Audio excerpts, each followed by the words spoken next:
色水啊，同埋酒色嗰啲都幾好。整體都滿意。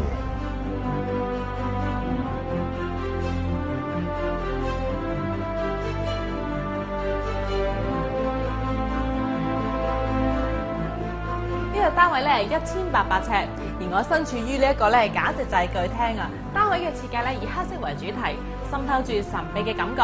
而家私咧每一件都係好大件嘅，連梳化都有3張咁多，想招呼幾多朋友翻嚟都得啦。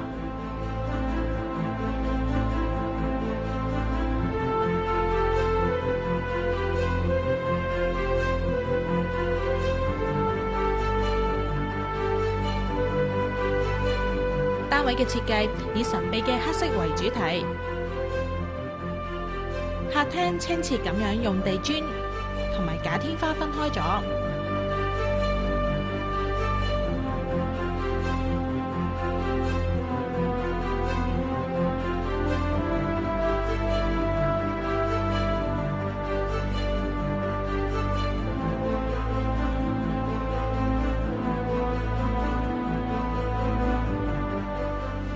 呢個竹葉嘅櫥窗咧，係業主咧最滿意嘅地方，亦都係設計師嘅精心傑作。咁業主一家人食飯嘅時候，就可以慢慢欣賞啦。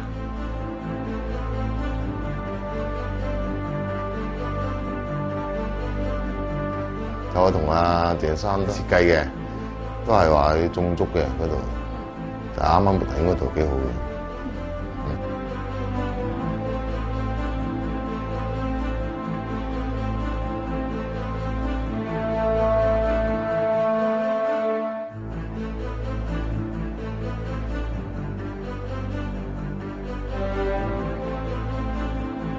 入門口嘅右邊係2個飾物櫃，一格一格嘅設計，擺放到好多大件嘅飾物。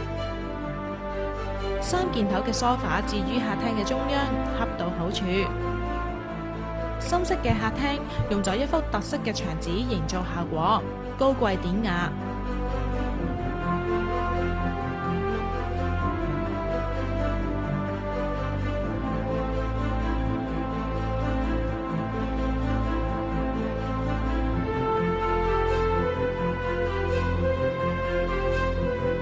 經過衣帽間，就入到紫色為主題嘅主人房，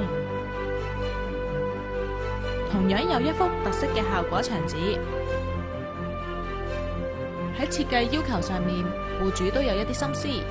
都有嘅，但係鄭生會就到咯。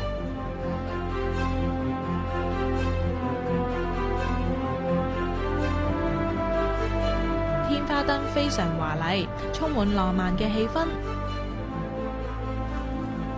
呢一個咧就係主人房啦，呢邊咧就係睡房嘅地方，而呢邊咧就係衣帽間。衣帽間嘅地方咧都非常之寬敞嘅喎，呢組 L 型嘅櫃真係裝到好多衫㗎。衣帽間嘅設計仲係為戶主度身訂造嘅添。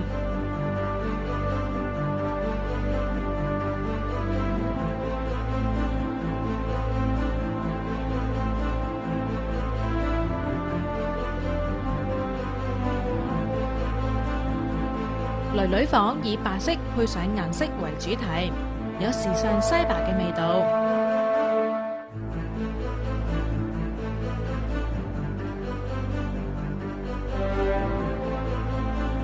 淺紫色花紋圖案嘅牆身，增添咗好多青春嘅氣息。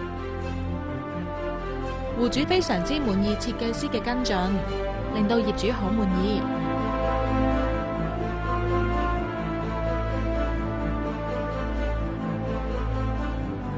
色水啊，同埋酒色嗰啲都幾好，整體都滿意。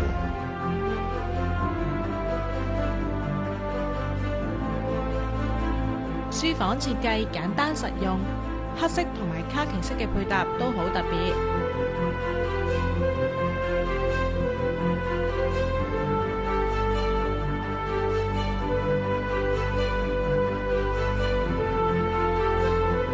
一張反較床仲可以作客人留宿嘅不時之需添。公司嘅3年售後服務，更加令戶主覺得喜出望外，梗係要喺新居影返一啲全家福嚟留念啦。